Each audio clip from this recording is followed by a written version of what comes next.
Hey everyone, this is Karen Waxman, founder of Retail MBA. Today we'll be talking about selling your wholesale furniture. So if you have a great wholesale furniture product and you're trying to sell to stores, this training will give you some things to think about in regards to selling wholesale furniture. With that said, let's get started on today's training. So let's talk about selling your furniture products in stores. If you have a great furniture product, you're dealing with stuff that's a little different than other product categories. And I want to give you some quick tips and strategies to help you think that through.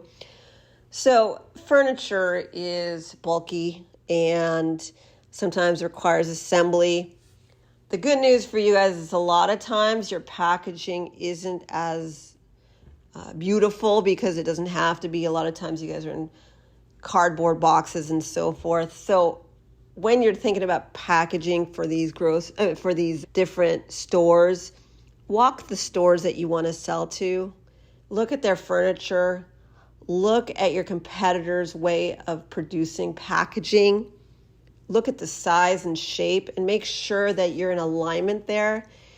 Some retailers might really require pretty packaging and you haven't done it yet. So you want to look at that. That does come up for furniture. Also, how they present the product would require you maybe to have some samples to give them, but also the size of it all and so forth, how you're assembling it.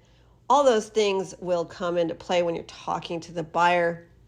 So again, you got to do your recon work, walking around, making sure that your stuff isn't too big, too small, doesn't not have the appropriate information on the containment that it's in. Sometimes furniture doesn't need anything at all except for the product in a box, and that's awesome. But a lot of times it depends on the retailer that you're focused on. Another thing about furniture is you're dealing with a lot of heaviness, and so in terms of shipping and stuff like that.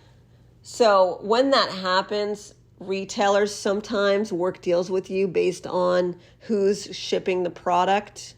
Sometimes it's more drop ship because of that, or they work a deal where maybe they're covering the shipping, or sometimes you have to cover the shipping costs. So you need to know your numbers in regards to what it would be like if it was a drop ship scenario, meaning like they'll give you the place and you have to ship it yourself, versus actually working with them, and then you can choose whether or not in that deal are they paying for shipping or not. And that will come up. A lot of times these retailers have really great deals with their shipping companies.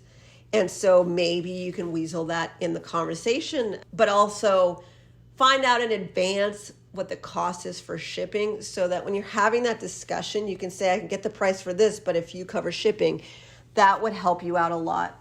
The last thing is that a lot of times furniture now are being sold online and delivered, and so you do need a mechanism to be able to withstand that.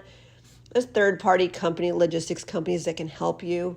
Look around for one that is used to your type of product. Have it as a solution, because that will come up.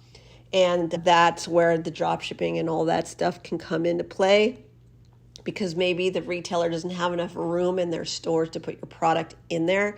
And so that will be supportive for you to know in advance that they might just start you out online just to see if it sells, or they're having less and less ability to have inventory at the actual store. So it depends on the retailer and what you're trying to do. But ultimately, getting those numbers as well would help you figure out how much it'll cost per product to ship out, and who that could help you with that.